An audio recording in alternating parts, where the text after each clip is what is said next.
Dobar dan. Dobar dan. Sam izvolite bez obaveza. Jesu domaće? Da. Danas ujutro su ubrane. Ovo je s Neretve, a ovo je s Krke. A jel imate deklaraciju? Kaj deklaraciju za ovo? Ma daj sam izvolite, ne? Slatke i fine naše mandarine, ne? Jure. Kaj? Meni ovo je sumnje, da nije inspektor slušan, a? On? No. Ma ne, pa to poštenjačina. Ukusne su. A, ste vidjeli? Čak malo i preukusne.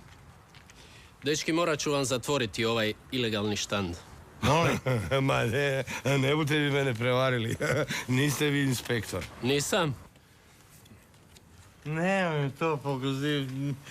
Ferdo, Tvrtko Marić. Ferdo, pa to je inspektor. Jesam. Vidiš da je striček inspektor samo za tvoje poštene oči. Gledaj.